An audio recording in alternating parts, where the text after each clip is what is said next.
Oklahoma Senator James Lankford is pushing a bill to get oil and gas drillers relief from the corporate alternative minimum tax that was imposed by the Inflation Reduction Act. Senator Lankford joins us this morning. He is the vice chair of the Republican Policy Committee. He's also part of the majority whip team. And Senator, first of all, thank you for being here. Why don't you tell us a little bit about this bill? Yeah, the corporate alternative minimum tax caught a lot of different entities on it. And really, it was focused primarily on the energy side was the initial target coming out of the Inflation Reduction Act.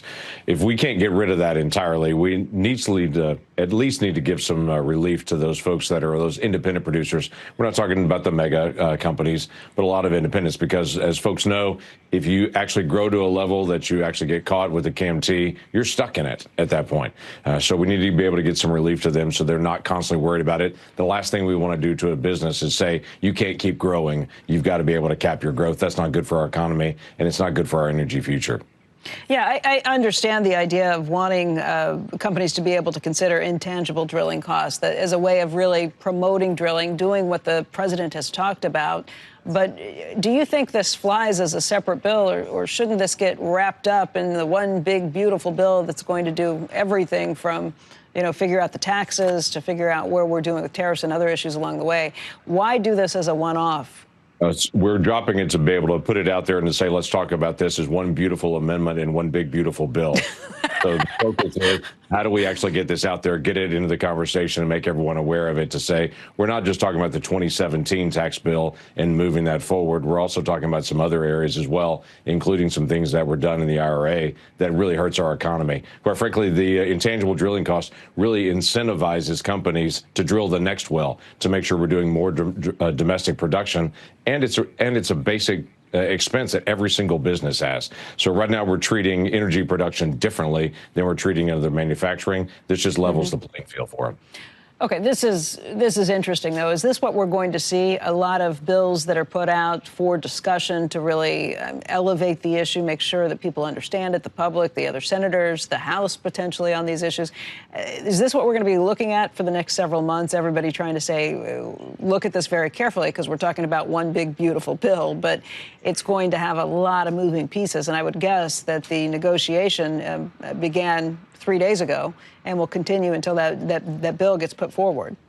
Actually, the negotiation began about 9 months ago when the Finance Committee, Ways and Means Committee, we sat down privately and said, okay, let's say all the different, for instance here, one of those was, what if we win the House, the Senate, and the White House, and we have an opportunity for reconciliation? So we started gaming that out to be able to determine what could be done, what should be done.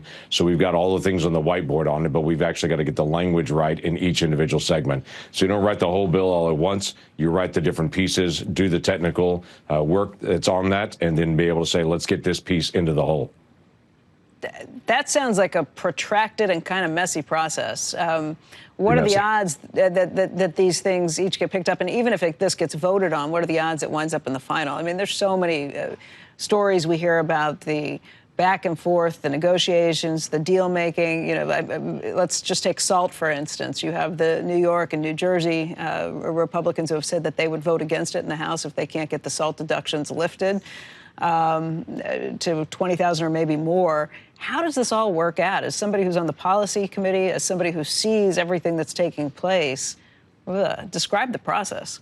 It's a big, messy process on that. So I serve on the Finance Committee, which is that tax writing committee in the Senate. So we'll take different pieces. Let me take not just the intangible drilling costs, but let's take bonus depreciation. Bonus depreciation, the 2017 tax bill, was diminishing each year. Well, we've got to get a stable, higher bonus depreciation up there to be able to incentivize, again, businesses to be able to compete with China and to be able to do more manufacturing, more energy production, more semiconductors, all the things that we need to be able to do here. But that allows those businesses to be able to write off that deduction faster. That doesn't change the amount of income coming into the Treasury. It incentivizes business activity and for them to be able to write it off right now rather than in the future.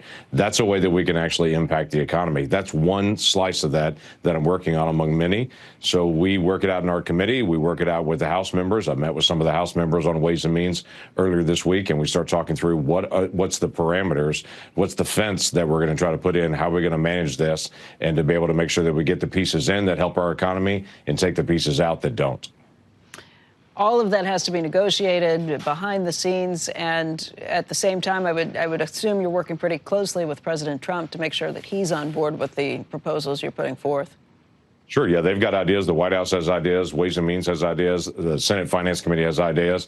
So we work those together. And then once we put that out, then other members not in those committees, they also have ideas. And they'll say there's something significant they want to be able to do. Welcome to a very messy republic. We're pretty noisy, and this is how we work things out. Yeah, I bet the lobbyists are going to be working overtime trying to get their words in on this, too. Yes, they will. It's all happening at the same time that the president is carrying out his own negotiation on a global level, talking about tariffs, talking about security issues, talking about things that he'd like to see happen. We're now looking at potentially February 1st for tariffs of 25% on Canada and Mexico, 10% additionally on China. You think that happens, or how do you even prepare for that with the legislation that you're putting forward and all of this? I mean, is that in the back of your mind? You think that's a negotiation? You think that actually happens? Yeah, it affects the global economy on it. So a couple of things. We want more international trade. That should be a basic benefit. We've been free traders in America since before we were a country. It's one of the arguments in the Declaration of Independence from England is that they were suppressing our trade around the world. So we've been passionate about trade for a long time. When other countries put high tariffs on us to be able to block our products going to them, the president's been pretty clear. We're going to put tariffs on you. We're going to try to bring levels down on this, or we're going to equate to you. But if you want to get access to the American market, you've got to open up your markets as well. President Trump and his team was very active in doing trade agreements. President Biden was, to our great frustration, would not go get new trade agreements. He would tweak existing, but he wouldn't go get new agreements. We need to go get new agreements around the world. And as far as Canada and Mexico, it's pretty clear. The president's said, hey, I want to negotiate. I want to talk about border. I want to talk about fentanyl. I want to talk about the issues that we've got in all these trade agreements, whether it be softwood lumber, whether it be dairy products coming from Canada. Those are big issues to be able to negotiate. And he says, let's actually get them resolved. And in the meantime, I'm going to put a tariff to try to get you to the table to try to get things resolved. I don't think he's looking for tariffs long term, but I think he's looking for things to be right for American companies to be able to trade more. Is Canada really the problem with fentanyl? Our issue with fentanyl in Canada is just enforcement there and seeing what's actually coming from the northern border to the south. We're seeing some movement of fentanyl from there as well, much more from Mexico. The primary issue is, quite frankly, China. I think that's why the president put a big piece on China to say, if China actually stops sending precursors to Canada and Mexico, we'll have less supply actually coming at us. We got to deal with our desires with the issue of demand in the United States, but also we got to deal with the supply issue at the same time. Senator Lankford, thank you for the peek behind the curtain at the messy process that's taking place. We hope you'll come back and tell us more as things progress and you get a better feel for what's going to wind up in that final bill. You bet. We look forward to the conversation. Senator Lankford, thank you.